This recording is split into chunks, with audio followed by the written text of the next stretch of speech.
नमस्कार दोस्तों, स्वागत है आपका हिंदी की पाठशाला में।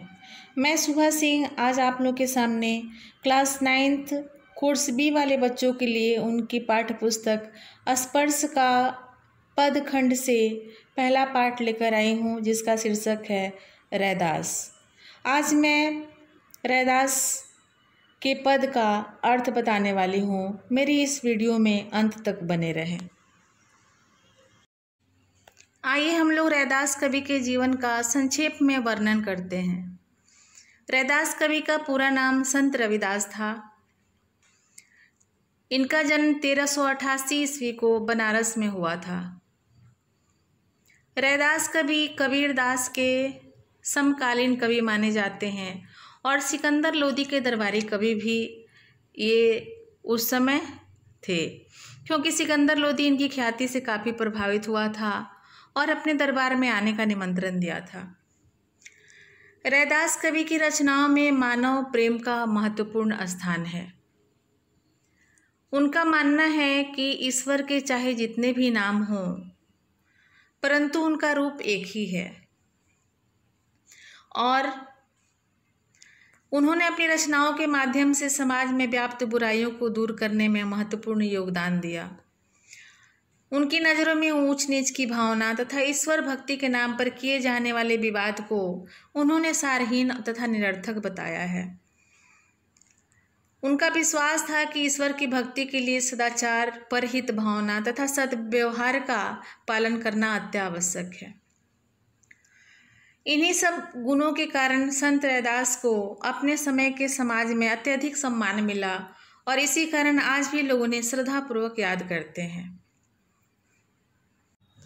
चलिए रैदास कवि का पहला पद हम लोग देखते हैं। अब कैसे छूटे राम नाम रट लागी। यहाँ कवि कह रहे हैं कि हे प्रभु, अब आपके नाम की रट मुझसे नहीं छूट सकती है। आपकी भक्ति मेरे रग रग में समा चुकी है, अब मैं आपसे दूर नहीं जा सकता।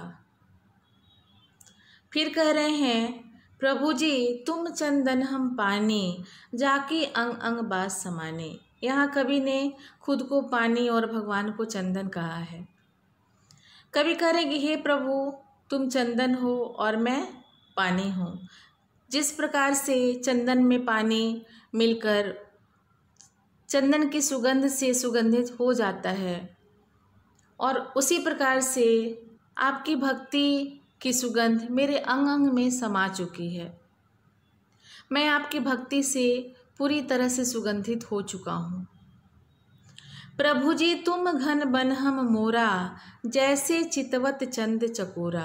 यहाँ कवि ने भगवान को बादल और खुद को मोर बताया है। कह रहे हैं कि हे प्रभु, आप बादल हो और मैं जंगल का मोर हूँ।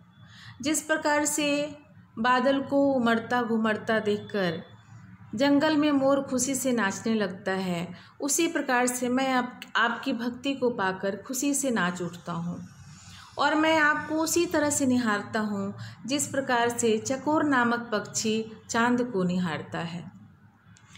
प्रभु जी तुम दीपक हम बाती, जाकी ज्योति बरे दिन राती।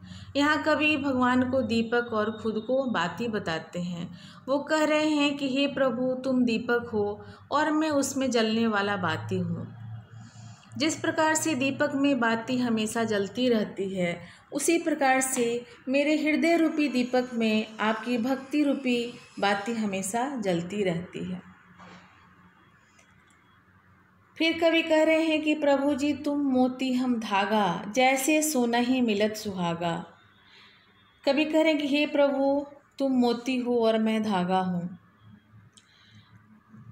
जिस प्रकार से धागे में मोती को पिरोया जाता है, मोती और धागा एक दूसरे के पूरक होते हैं, उसी प्रकार से हे प्रभु, मैं और आप मेरे पूरक आप हो। जिस तरह से सोने में सुहागा मिलकर सोने की शुद्धता को बढ़ा देता है, उसी प्रकार से मैं आपकी भक्ति को पाकर के शुद्ध हो चुका हूँ।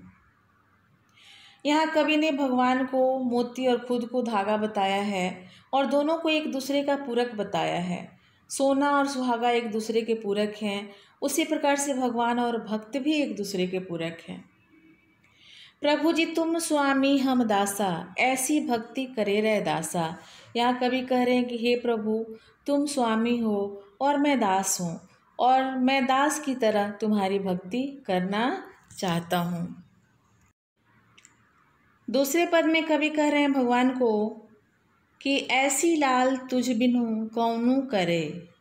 करेंगे हे प्रभु आप जो कर सकते हो, आप में जो कृपा करने की क्षमता है, आप में जो दयालुता की भावना है, वैसा इस संसार में किसी के पास नहीं है, कोई ऐसा नहीं कर सकता है। गरीब निवाजो गुसैया मेरा, माथे छत्रु धरे। कवि कह रहे हैं कि जो गरीब होते हैं उन पर तुम अतीव कृपा करते हो और राजाओं की तरह सम्मान हासिल करवाते हो, उनके माथे पर मुकुट धारण करवाते हो। जाकी छोटी जगत को लागे, तापर तू ही धरे। नीच हो ऊंच करे मेरा गोविंदू, काहू ते न डरे। करें कि जिसे हमारा समाज अछूत साबित कर देता है, जिसे अछूत समझकर बहिष्कार कर देता है, उस पर तुम कृपा करते हो। और नीचे व्यक्ति को, अर्थात जो गरीब होते हैं, जो नीच जाति के होते हैं, उनको ऊंची पदवी प्रदान करने में तुम किसी से डरते नहीं हो। नाम देव कबीरू तिलोचनु, सधना सैनु तरे। कवि कह रहे हैं कि जिस प्रकार से तुम्हारी भक्ति करके नामदेव, कबीर, तिलोचन, सधना, सैन सारे व्यक्तियों का उद्धार हो गया, सभी बहुत बड़े बड़े ज्ञानी बन गए, उसी प्रकार से कवि कह रहे हैं कि हे संत जन सुनो, भगवान की भक्ति से तुम्हारा भी उद्धार हो जाएगा। जिस प्रकार से नामदेव, कबीर, तिलोचन, सधना, सैन सभी का उद्धार हुआ। तो बच्चों, मेरी समझ से ये पाठ आप लोगों को समझ में आ गई होगी। अगर कहीं कोई परेशानी हो तो आप कमेंट बॉक्स में ज़रूर डालेंगे, मैं फिर से समझाने की कोशिश करूँगी। धन्यवाद।